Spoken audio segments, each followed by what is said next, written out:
Here we are. We're back. We are back on Liticast.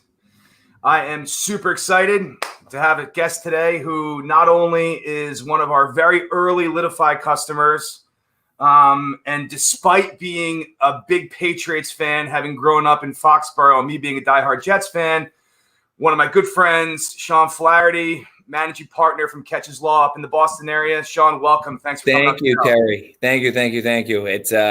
It's been a great run of 20 years being a Patriots fan, and let's see what this season brings. I'm sure it's going to be filled with the usual turbulation that happens in a regular NFL season now that we're without Tom Brady. But thank you.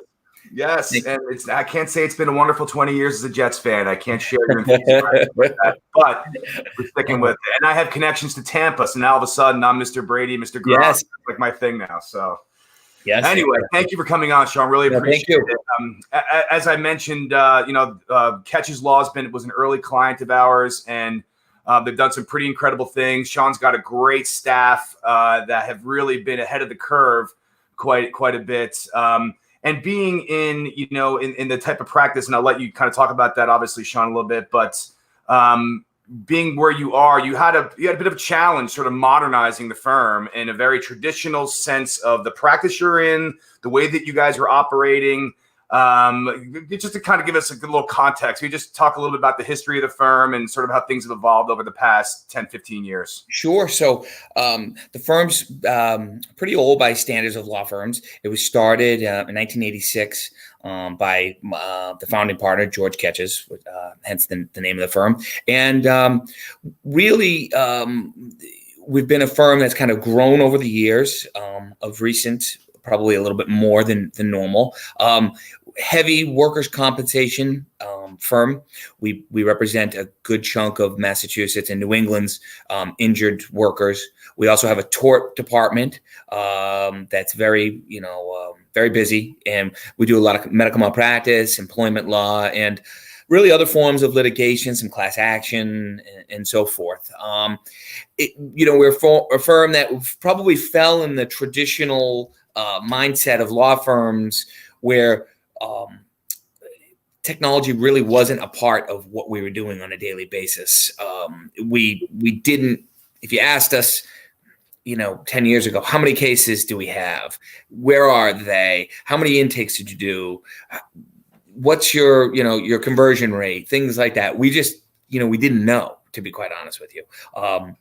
Fortunately, with the onset of Litify and becoming an early adapter, it's really helped us know the answers to those questions that any law practice manager really should have their fingers on at any moment. And I can say, fortunately, now being the managing partner, that I do. We do know the answers to those things. Now, do we know everything? Absolutely not. And is there a lot of work to do? 100%. So there's more to do, clearly, but we're on the right path, which is good. Got it. What does business look like right now? I'll pull the lens back a little bit. Sure. Is everybody busy? Are things good, changing, different, coming back around? Like, what are you seeing? Yeah. So fortunately, we're very busy still, which is wonderful, because I think that there's a lot of hurt going on out in the world, and we're not in a bubble. Our clients, which drive our business, we're listening to them every day. We're talking to them every day. So we understand the hurt that's going on for their families and so forth. But I do think we're seeing some signs of getting out of this, which is great. Here internally, we've taken a dip, but I think we're very, very busy. We made a real commitment day one. We were probably one of the first firms to really shut down and close altogether. We closed down, in early March. And we made a commitment at that point in time to all lawyers, all staff, all paralegals, every intake, all 100 and plus people that we have employed here, that we're committed to them as partners, and that they were their jobs were going to be absolutely here, no matter what. No loss in pay, no reduced hours, and everybody has really banded together. We've learned a lot about how great our staff is and how great really my management team here really is throughout this process. It's great. Yeah, we I'll kind of kiss your ass in front of your face here, but it's very early on, you guys came on board, and very early on, we recognized that not only was, Keches thinking about technology and sort of the behavioral shift required in the right way. You guys were just a bunch of good people, that doesn't surprise me at all that you put your people first and really kind of hunkered down and made sure that everybody was safe, and then sort of built from there. You can ask anybody at Litify. I always say that you guys are my favorite customer. Thank you, Terry. I appreciate that. We do our best, and it goes well with our business. We represent the class of people that can't sometimes speak for themselves, and so we can't be a law firm that represents the little guy if we're not going to take care of everybody. And we're not a white shoe firm that's representing large corporations and looking solely at profitability and the bottom line. It's just not it's not within us as partners, certainly not within myself, and it's not where we've been, and it won't be where we go. Sure. Yeah. And what's interesting, coming from outside of law, and prior to here, I was at Salesforce and selling technology for the last 20 some odd years. I didn't know much about this space, candidly. I knew something about law in general. I'd sold to law firms before, more at a technical level, but you have this sort of vision of personal injury, workers' comp law firms being, the ambulance chasers, opportunistic. It's more sort of a negative connotation. And God's honest truth, I can't see people who behave more differently than that, than what I thought going in than a lot of our clients, because it really truly is. And you've spoke at some of our Liticast events, and you've met billions of people in your industry, but for the most part, people are genuinely concerned about the little guy and concerned about justice, concerned about the wrongdoings of businesses and corporations and whatever entity it is that's really not thinking about the safety of their people and things like that. So again, it was very surprising for me to see. Not surprising, wrong word. I just didn't necessarily know. And then once I really kind of drilled into it and started working with our clients, they have the same approach as you do. They do for the most part. To really do what we do and to excel at it, you need to have a couple of things, and one of them is you've got to actually care about your client. And you've got to actually see what they're going through as a problem. A lot of these ladies and the gentlemen that we represent, they're injured to no fault of their own, hardworking people trying to feed their families, keep the lights on, do the right thing. And when that gets stripped away from them, they require, a hand. And I think that, just like we see right now, the greatness of the frontline workers, in the healthcare workers, in the ambulance drivers, and the doctors, and in the UPS drivers, and the Amazon, and those people currently are really thrust into a spot where they are doing the heroic work that maybe they didn't sign up for, but they're doing it. Right. And I think that that's important to keep in mind, that you're going to be thrust and put into position sometimes, and it's about taking care of the other people. That makes the most sense. And those Amazon drivers probably didn't realize when they signed out for that job that they could be putting themselves in harm's way, or the nurses that just innately want to help other people. That's an amazing quality that they have, and certainly something that makes us as Americans just great people in general. So sure. Yep. Well, one of the I had Sam Pond, who's a friend of ours, on the show a few weeks ago, and he was talking about and I even talked about this yesterday with Peter Coffey, who's a Salesforce futurist, because I think it's something that everybody can relate to, or at least have an opinion on. Do we go too far offering immunities now to certain healthcare providers, hospitals, Amazon? Because we're basically saying that, because of the current circumstances, they're not necessarily liable for putting people in harm's way. And I know that's a very slippery slope. I'm not saying it in a pejorative way. I'm just saying there is that risk of going the other way, almost like after 9/11, where it was like, privacy became a thing of the past, right? Do you see any of that? Are you sensing any of that? Obviously, you're concerned about it, as your clients will be, but I'm just curious your thoughts on that. Yeah, I mean, I think that's something. I mean, it's something that, quite honestly, I've been working on here with a legislative bill within my office. We have a young member of the state legislation, Chris Hendricks, who has forwarded a bill for governor's consideration here. Our governor's great here. He is a Republican, Charlie Baker. He's got just a wonderful team around him. They listen, they understand. We haven't gone as far here as to say that there is a presumption that if you're on the front line, there's a COVID-19 and you're COVID-19 positive, that you're presumed to have gotten the disease at work. But we're taking certain steps to make sure that those workers are taken care of. And the directive that came down was something along the lines of making sure that the injured worker is thought of first. And do I think we've gone too far? Yes, I do, to the extent if immunity is given to people, it's probably gone too far. Especially in light of, and this is probably my employee hat that I'm kind of speaking with here, in light of the massive profitability that these insurance companies are going to have over the next 6, 10, 12, 15 months. Let's face it, there's no auto accidents. There's hardly any work accidents, because in order to be injured at work, you must be working. The unemployment numbers just came out, and that shows that unemployment's as high as it was during the Great Depression, parts of the Great Depression. So these insurers have to have, just like we talked about, a nurse has to have that deep call within that says, I need to step up when times are tough and do the right thing. And the UPS driver doesn't call in sick just because there are things going on in the outside that may be scary, right? We need to have insurers step up and do the right thing at this point in time.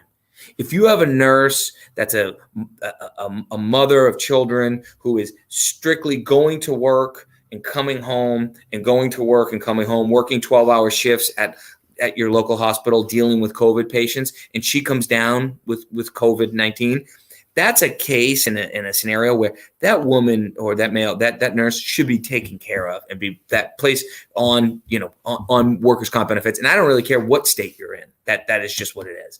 Right. Liability, same aspect. Up here, we've had some ration runs and Walmarts and other stores where there's been high spikes, and one would wonder, have they been negligent? Have they been cleaning? Have they been on top of things? We don't know.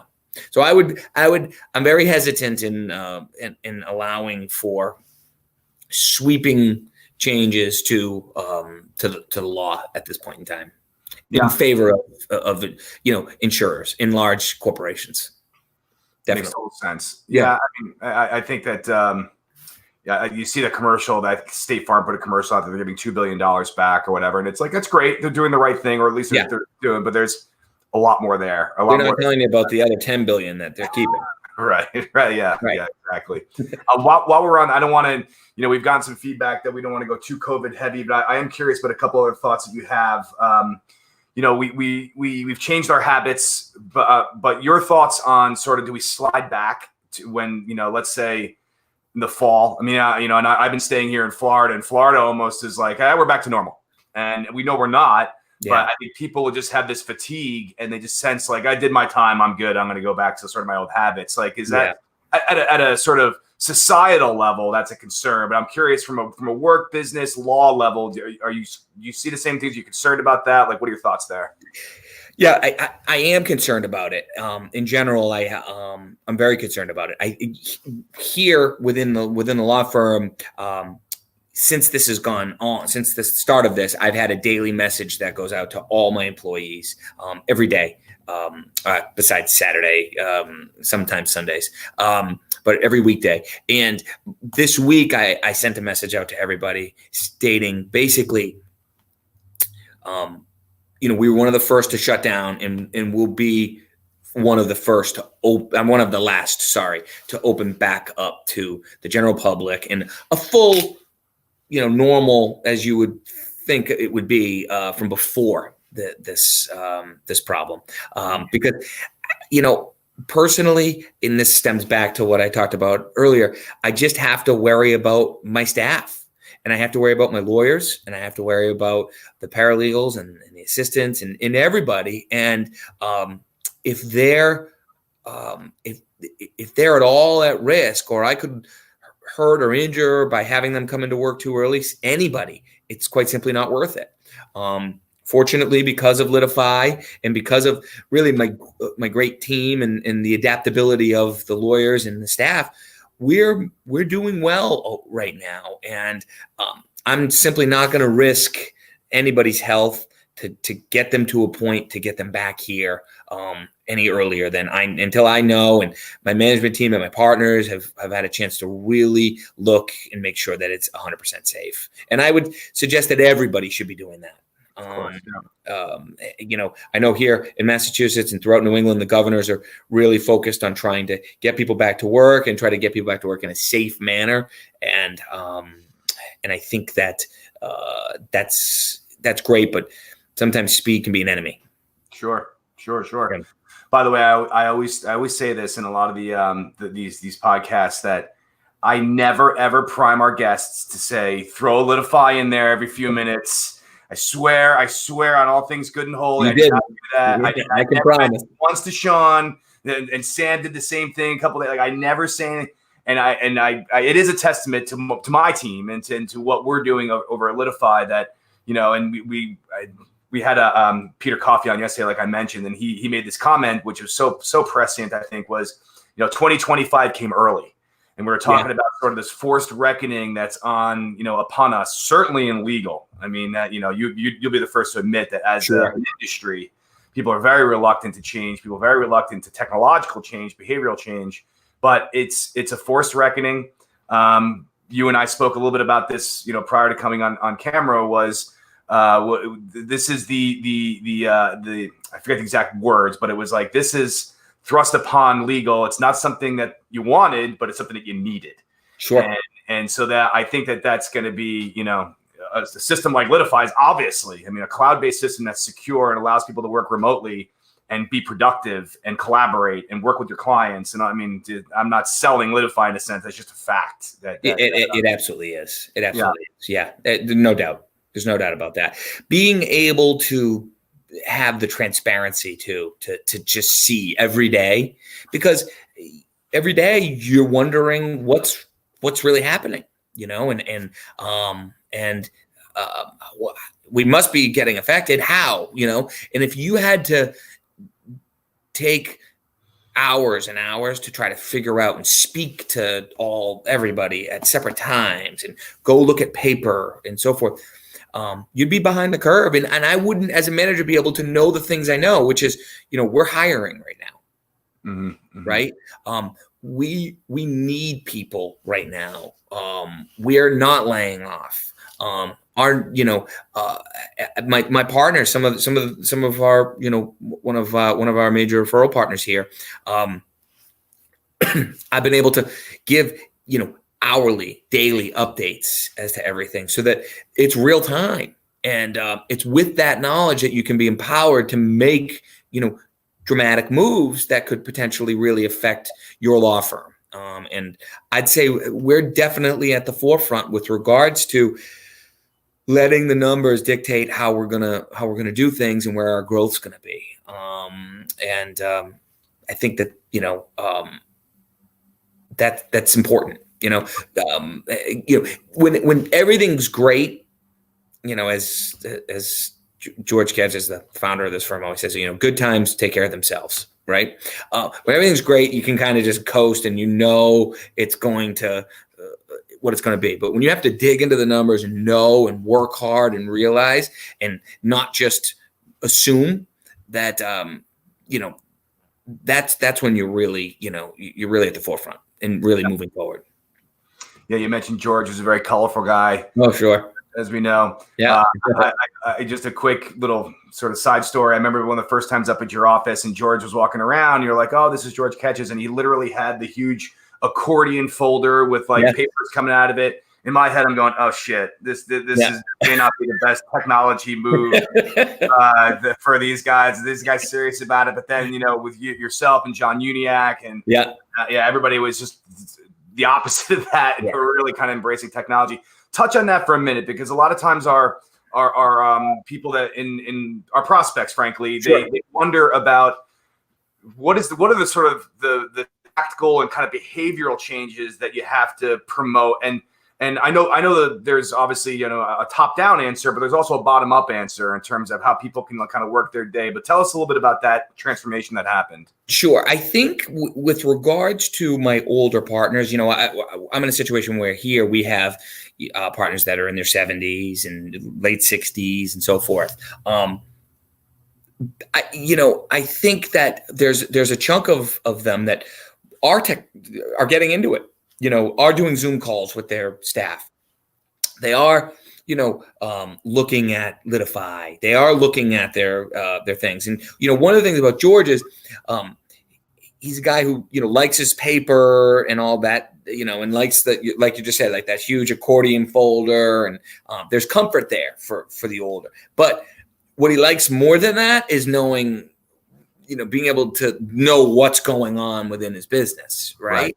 And Litify allows us to do that, which is great. So he still keeps his paper still for his files and things. And quite honestly, a lot of our lawyers still have a fair amount of paper, and we're in the process of kind of fading the paper out of our practice. And we have some great younger lawyers that are stepping up to show everybody that you don't really need all that paper. You can kind of do it this way. And so it's a transition, I'd say. There's a fair amount of paper still, but we're on our transition and we're on the way of kind of removing that and getting that out of here. I think it'll be here for a little longer. But certainly the like I said, George loves to know, and all my partners love to know exactly what's happening, which with paper like that, you can't. Right.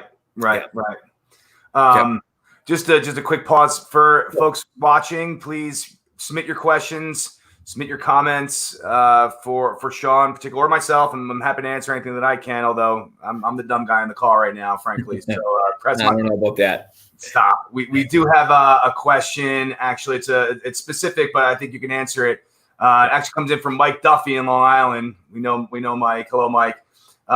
He wants to know, it's interesting what the PI world will look like when this is over, and specifically on med-mal, they're sensing a pretty long stretch to normalcy. What are you seeing in that part of your business, Sean? I think Mike's onto it, to be quite honest with you. I think that med-mal is, and we have a med-mal practice here as well. And we're moving forward with med-mal cases still, but I mean, one of the major obstacles for us and for other people is going to be is how quickly are we going to be getting back to doing jury trials? And here in Massachusetts, a good number of our jury trials are med-mal cases, civil. A good number of the civil jury cases are in fact med-mal. A lot of them go to full trial, and I think that there's going to be inherent delay in jury trials. And then there's going to be inherent delay in civil trials. And we know this. So it could be 2021 before you're trying a medical malpractice case in Massachusetts and probably in other parts. So that's going to just be an inherent slowdown. And I think that they're probably, and this is my opinion, I think probably Mike was getting towards this with this question, but I think those are going to be the tougher cases to come back potentially and try. I know that other smart, smart people that I've listened to, Ben Novotny and others that we talked to about trying cases, Nick Rowley, medical malpractice cases, Keith Mitnick, they're maybe not as bearish on it, But I think that those are going to be, at first, tougher cases to try, and to get great verdicts on. Mm-hmm, mm-hmm. Yeah, I do. You mentioned Mitnick, and I have to ask you the same question, because he brought up something, and I've gotten varied answers on this. We had him on the show. Yeah. And he mentioned that, I asked him the question, which I'll ask you, which was, video is obviously becoming something very important. And we saw yesterday or the day before the first Supreme Court done via video. And his thought was that we will go back to, primarily in-person hearings and trials, because the pageantry and the drama and sort of the human element of it that really comes to bear. And I see that point of it. However, I had Peter Coffey again on yesterday, and he was just like, well, you also can't argue the convenience of potentially pulling in an expert witness, for example, that wouldn't have to be there in person. They could do video. And as we become more acclimated to working with people, and frankly, reading body language and working with technology to kind of be expeditious and go through a trial. There's no right answer, I guess, but I'm just curious your take on it. And do we slide back to the old ways? Do we stay somewhere in between? Like, what do you think? I think legal in general is always very slow to change. I mean, look at the last, 20 years, 30 years, 40 years. It's been until recently, there really hasn't been that jump. I think if you went from 1978 to 1988, I'm not so certain you would see much of a difference in the way law was being practiced. But certainly, if you went from 2010 to 2020, there's been a market difference in what we know, right? So I would just say, with regards to jury trials, I can see there being absolutely jury trials where every witness is being sworn in and being, Skyped in or Zoom called in. I think that could definitely happen. It may not happen soon, but I think that's probably on the horizon. I think it's going to be a little bit of time and a little bit of reckoning before a full jury is there, electronically and not there in person. I heard what Keith said about speaking to the jury and having that connection, and having them be able to listen and watch the mannerisms of the lawyers and the judge and so forth. And I do think that there's something to be said about that, but who knows with how it goes. And hopefully I'm around to see it. We have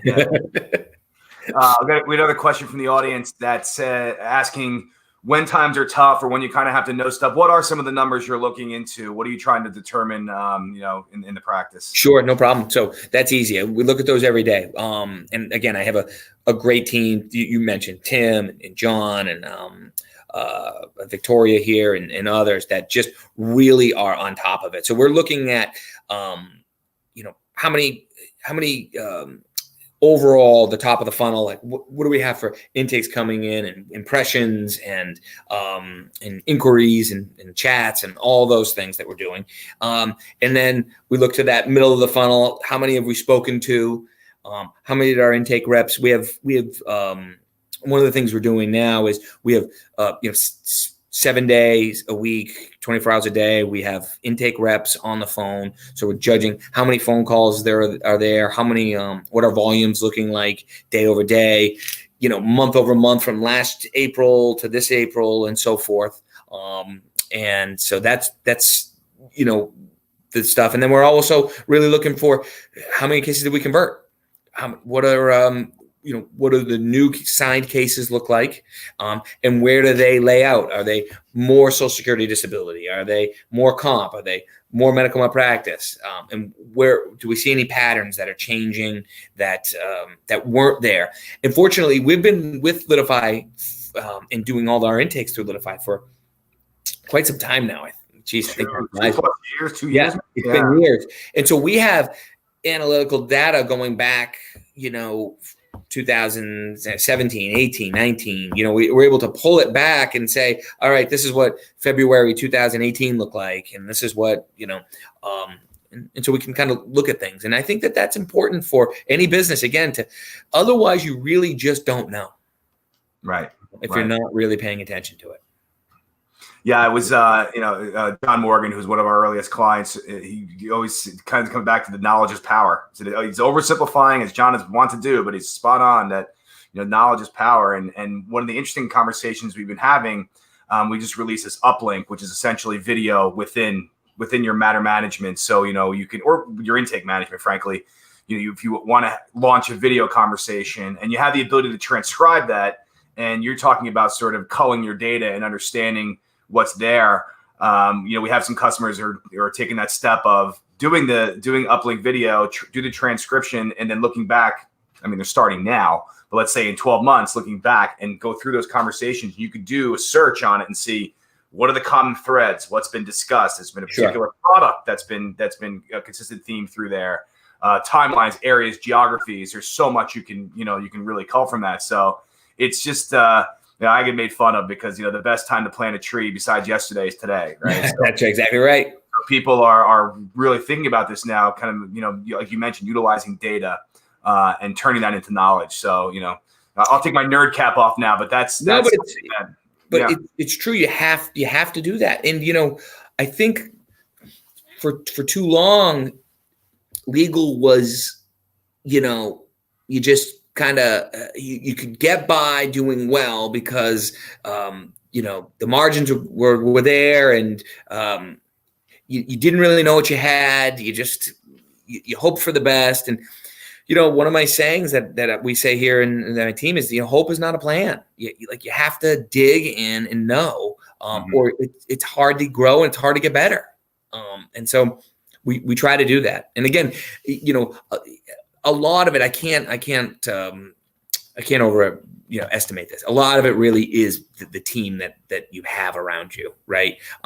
We talked about John, we talked about Tim, we talked about Tori, and having the right partners as well. It's just super important because if you don't have the right team and you don't have people that want to get it done with you and can do it, and have the technical, then you gotta. That's difficult. That's a tough spot to be in. You might you gotta change that up a little bit depending on where you are. Yeah. It's funny as you're saying that. I almost want to use 60 seconds to make sort of like a public announcement because, and this is funny because if I ever do write a book one day, Sean, this will be a chapter in it where people sometimes think, and I've been running sales organizations for a long time and technical sales organizations. You're going to get way more flies with honey as a client than you are with vinegar. And I'll explain what I mean by that, because you have many, I don't know, maybe there's some vendor bashing 101 class out there where people think by being assholes, they're going to get us to jump faster. I'm telling everybody out there in buying land, guys like Sean and his team, when they call us and ask for something, I'm way faster to jump to help them out because they're good people and I understand what they want to do versus some guy who's going to yell at me and yell at my team ass from day one. I'm telling you, your paper goes underneath the other one. I'm just telling you now. It's human nature. I know the squeaky wheel. I get it. And I'm not saying for people to be passive idiots, and we certainly need to be checked like every other business. I'm not saying that, but I'm telling you, when people like that who are very, very forthright and they make themselves clear and they're good people, I'm happy to jump. I'm done. Yeah. Off my soapbox. All right. Let me know when you write that book. I'm going to buy. I'll be the first to buy. Please. It's going to be quoted. Okay, another question. I'll ask this question, then I'm going to sort of change topics a little bit. But this came in from R. Litsky. Are you concerned about jury bias from having to physically show up for jury duty versus remote trials? Yeah, I think. Listen, if we were trying cases right now, like today, early May, mid-May, 2020, yes, I would absolutely be. I think that and to be honest, I wouldn't if we wouldn't want our friends and our family to be serving on that jury, then we can't rightfully ask for strangers to do so. It's just not okay. Until we as Americans and society feel safe, it's going to be hard to ask somebody to do something that you may otherwise not do, right? And I was asked this question by a member of the governor's cabinet. They said, "Well, how are we going to get union workers back to work?"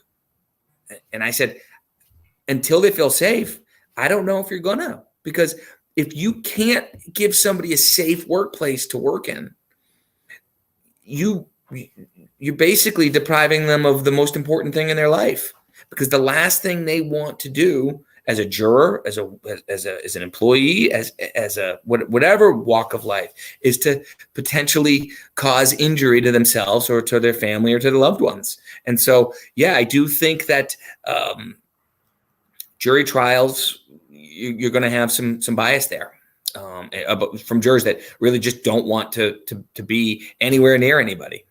Mm-hmm. Mm-hmm. Yeah. Good. Okay, switching gears a little bit. Yep. You guys have 7-8 practices, I guess, different practice areas within the business, something like that. Yeah, probably.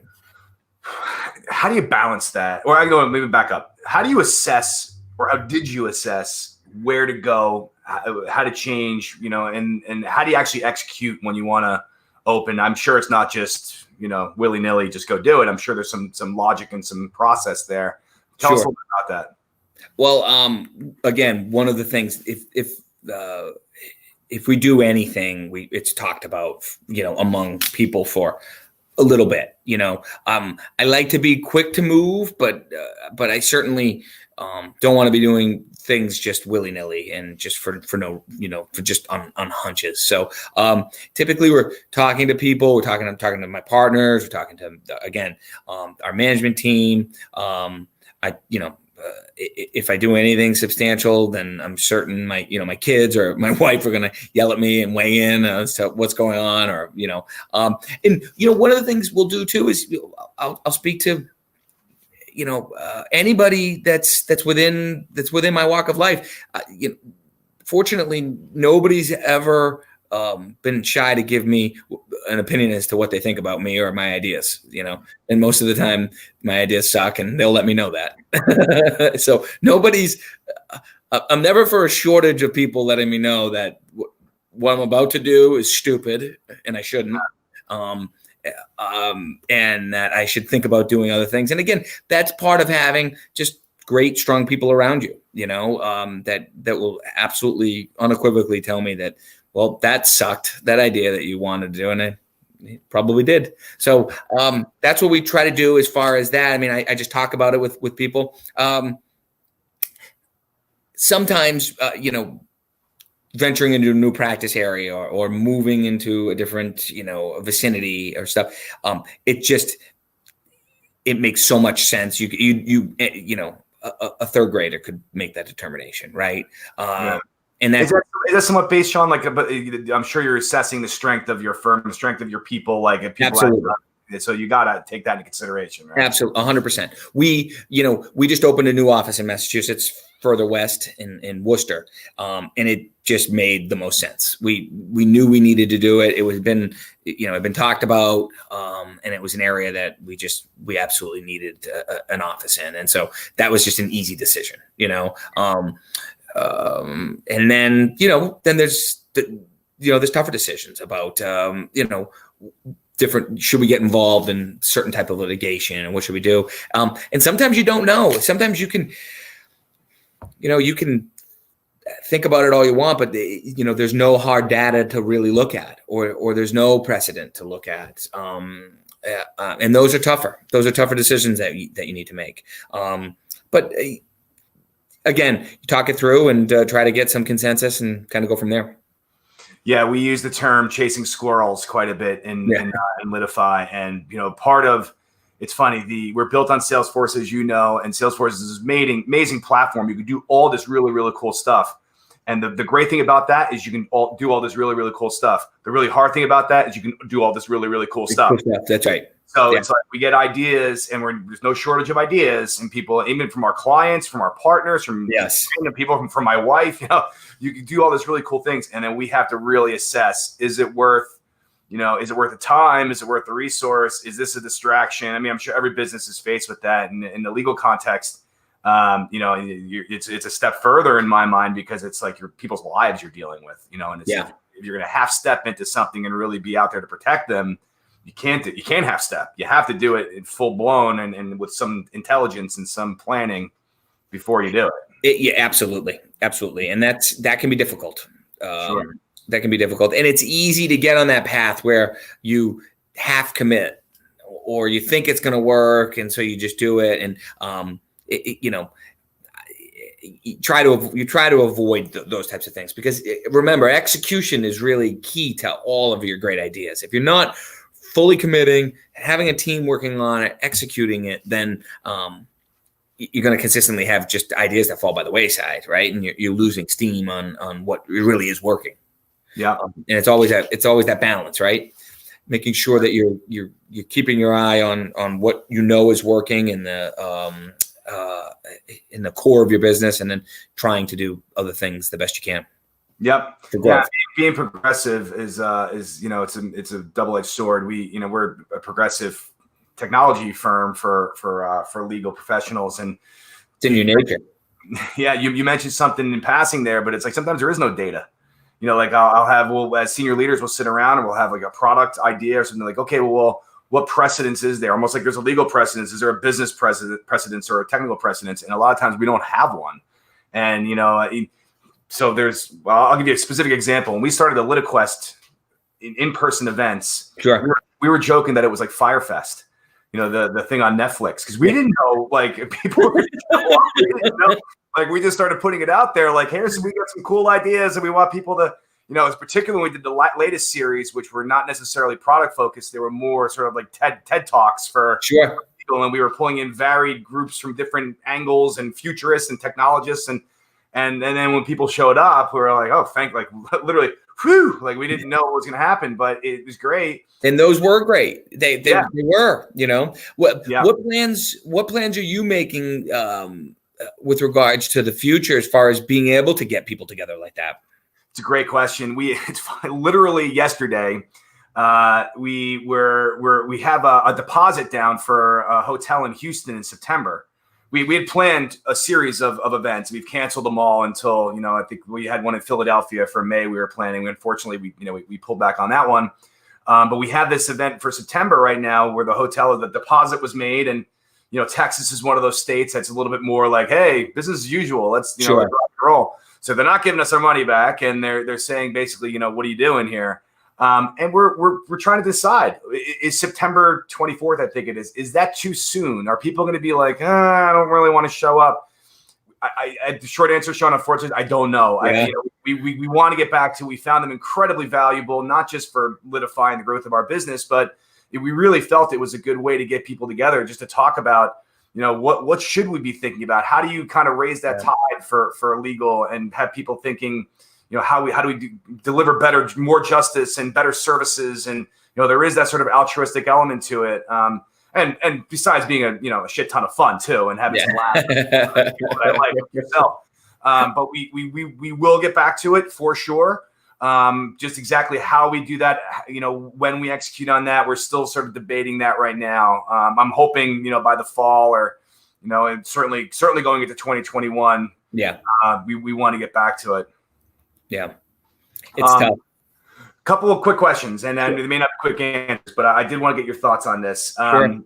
These proposed changes that are going on in Utah right now, where you don't necessarily need to be a lawyer to be to own a law firm, and there's the potential for influx of outside money into law. What are your thoughts around that? It seems to be a divisive issue, and people, you have sort of the old school lawyers who think that that's a bad idea, or I'll stop talking. What do you think about it? Listen, I couldn't.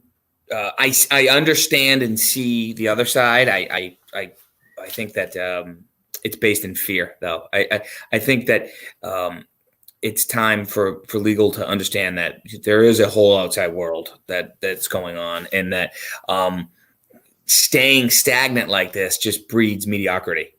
And I welcome it. I think that I think that it's time to bring business into law.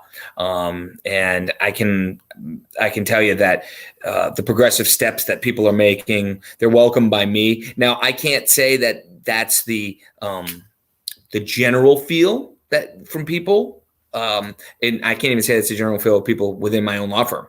But for me personally, I think it's a wonderful idea. Bring in venture capital, bring in people that have great ideas, that are smart, and really provide people with superior experience, right? And better access to great legal work. And if people that are scared, if you're great, you're still going to be great, right? If you're a wonderfully talented, great lawyer, then you're going to just be an even better, more well-funded, wonderfully talented, great lawyer. And I can't, I'm a strong, I'm a strong yes. I think it's a good thing for the law to move forward. I saw, I listened to the Liticast Wednesday, Tuesday, and I saw that there's a younger potential divide, that the people that are a little younger feel like it's a better thing. I don't know. Again, if that's true, but I guess I'm on the hair of the younger side, maybe not any longer. But I'd say, yeah, it's a good idea, and bring it in. It makes everybody better. Yeah. Yeah. I think one of the biggest, I'm not on a limb thinking like this, but I think entitlement is just one of the worst things as a human being you could ever feel. And again, I'm not a lawyer, but I definitely have sensed some senses of entitlement that, because you went to law school and because you have this successful practice, you're entitled to high margins and a constant stream of business and sort of this insulated approach to it. So, based on that alone for me, and then obviously the business elements, because, we're talking about making data-driven decisions and sort of, blurring those lines between finance and law. So for, as Litify, it's, I think we were obviously for it. But I get it. I understand the other side of it. But, I think if you're basing it truly on merit and success and progress, then it's kind of an easy call for me. Yeah. Yeah. I'd wonder to see what, current leaders of the law have to say about it nationally. It'd be interesting to me to listen. But I think progress is needed.